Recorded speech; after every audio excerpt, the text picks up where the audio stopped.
Coastal wetlands are dynamic ecosystems, particularly in the Caribbean, where tropical storms and hurricanes can have a major effect on an area.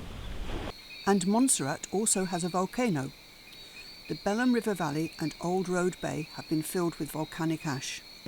Despite flows of volcanic material infilling the valley for about a decade, in 2005, when this shot was filmed, the area was still important for migrant birds. This sort of infilling continued.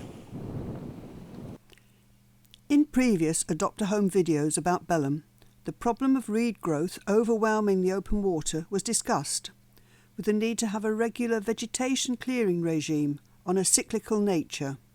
So you were saying you're going to get this trimmed back a bit? Yes, I'm going to debrush it. Yeah. I'm just waiting for the excavator to come back down before we can actually start working on it again. Yeah. And then I'll actually start widening it. Yes. To the ocean. That's good. As well. Trick really, we would try and keep a bit of a mosaic of different things. Yes. Yes. But that's very promising indeed. Yes. Good.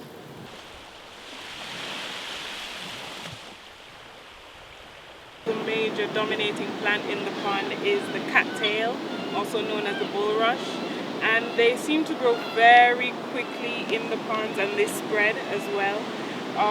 They grow by rhizomes, and it's very hard to get rid of them. You can't just chop them and think they'll die. They would spread very quickly.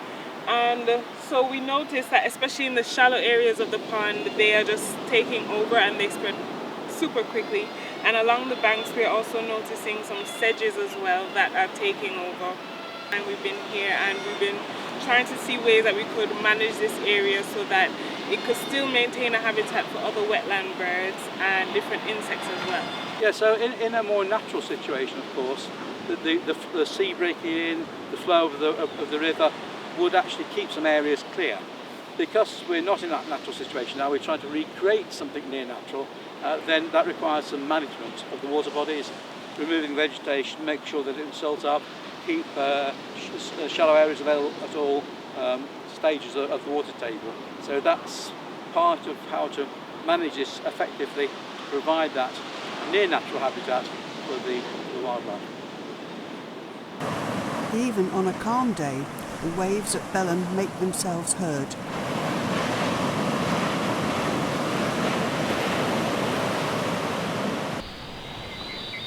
Montserrat was hit by Tropical Storm Philippe in early October 2023. This storm caused a lot of damage and destruction in Montserrat, but it also opened the wetland pond at Belham to the sea, clearing the reeds and creating more habitat for wetland birds. The reeds had provided nesting and feeding habitat for the gallinule or moorhen. However, these adaptable birds readily moved to one of the smaller ponds which still had reeds. The short grass of the golf course and surrounding vegetation continues to provide habitat for a variety of birds.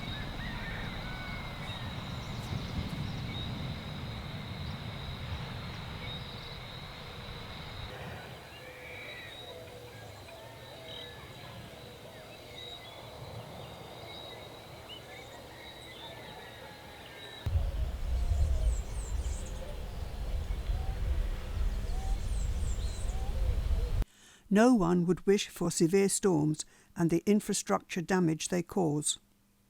However, if storms do open the pond to seawater again, clearing the reeds and opening it up, this would be a more natural process. But other management actions need to be available to supplement the natural processes. These include the option of removing reeds to keep some open water areas.